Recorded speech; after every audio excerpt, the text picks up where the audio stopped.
Assalamualaikum warahmatullahi wabarakatuh. Kali ini kita akan belajar tentang pertumbuhan dan perkembangan tumbuhan. 1. Faktor pertumbuhan dan perkembangan pada tumbuhan. 2. Perkembangbiakan pada tumbuhan. Kalian tahu tidak apa saja faktor yang mempengaruhi pertumbuhan dan perkembangan pada tumbuhan? Faktor yang mempengaruhi pertumbuhan dan perkembangan pada tumbuhan ialah yang pertama, faktor internal. Genetik berasal dari bentuk induknya seperti bentuk tubuh, warna bunga, rasa buah, dan lain-lain. Yang B, hormon yang berperan sebagai pengendali dari fungsi tanaman. Yang kedua, faktor eksternal. Ada nutrisi seperti pupuk, cahaya matahari, air, suhu dan kelembapan, serta kesuburan tanah. Perkembangbiakan pada tumbuhan. Perkembangbiakan pada tumbuhan ialah tumbuhan berkembang biak untuk menghasilkan keturunan dari jenis yang sama. Perkembangbiakan tumbuhan dibagi menjadi dua, yaitu secara generatif dan vegetatif. Perkembangbiakan secara generatif. Perkembangbiakan generatif adalah perkembangbiakan tumbuhan dengan cara menanam biji atau melalui penyerbukan. Tumbuhan yang berkembang biak secara generatif yaitu mangga, rambutan, semangka, jagung, dan lain-lain. Contohnya dari biji, kemudian tumbuh akar dan tumbuh tunas, lalu pohon kecil menjadi pohon besar. Nah, di pohon besar akan tumbuh bunga. Bunga ini menghasilkan buah. Selanjutnya, bagian-bagian biji. Bagian-bagian biji ada 3. Yang pertama, ada selimut biji, gunanya melindungi biji. Yang kedua, embrio, ialah calon tumbuhan baru. Yang ketiga, kotiledon, sebagai sumber makanan untuk calon tumbuhan baru. Perkembangbiakan secara vegetatif. Perkembangbiakan vegetatif adalah perkembangbiakan tumbuhan tanpa melalui biji. Perkembangbiakan secara vegetatif dibedakan menjadi 2, yaitu perkembangbiakan secara alami dan perkembangbiakan secara buatan.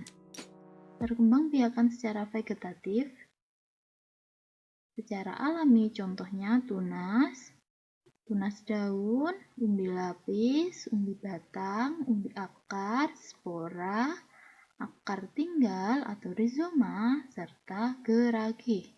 Sedangkan perkembangbiakan secara vegetatif buatan ialah mencangkok, menyambung atau mengeten, menempel atau okulasi, stek batang, serta merunduk.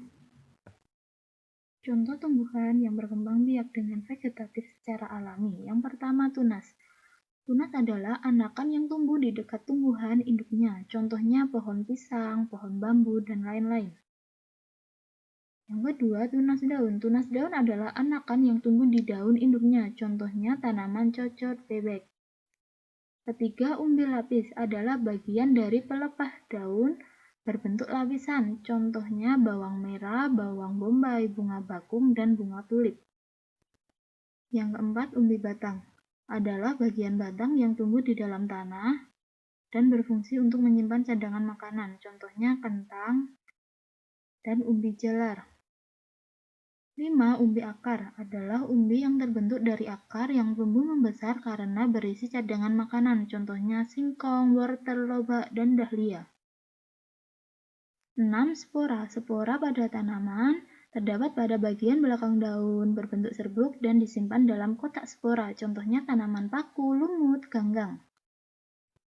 7. Akar tinggal atau rizoma adalah batang yang tertanam dan tumbuh di dalam tanah. Batang tersebut tumbuh mendatar dan tampak seperti akar. Contohnya tanaman kunyit, jahe, lengkuas, dan kencur. 8. Geragi adalah batang yang tumbuh menjalar di atas atau di bawah permukaan tanah. Tumbuh di atas permukaan tanah seperti tanaman air bayi, peganggang, dan semanggi. Tumbuhan di bawah permukaan tanah seperti rumput tegi. Contoh perkembangbiakan tumbuhan secara vegetatif buatan. Yang pertama, mencangkok adalah perkembangbiakan dengan cara mengupas kulit batang dan membungkus dengan tanah agar tumbuh akar pada bagian tersebut. Tumbuhan yang dapat dicangkok harus memiliki batang kayu seperti pohon mangga, rambutan, jambu, dan lain-lain. Yang kedua, menyambung atau mengeten adalah perkembangbiakan dengan cara menyambungkan dua batang tanaman yang sejenis, contohnya pohon mangga, rambutan, dan lain-lain. Tiga, menempel atau okulasi adalah perkembangbiakan dengan cara menempelkan tunas baru pada batang lain yang masih sejenis, contohnya pohon mangga, rambutan, dan lain-lain. Yang keempat, stek adalah perkembangbiakan dengan cara memotong bagian tumbuhan kemudian ditanam langsung ke tanah, contohnya singkong. 5. Merunduk adalah perkembangbiakan dengan cara membenamkan bagian batang tumbuhan ke dalam tanah dan mempertahankan posisi ini sampai tumbuh akar, contohnya tanaman stroberi. Nah, sekian pembelajaran pada hari ini. Terima kasih. Tetap jaga kesehatan, tetap semangat belajar. Wassalamualaikum warahmatullahi wabarakatuh.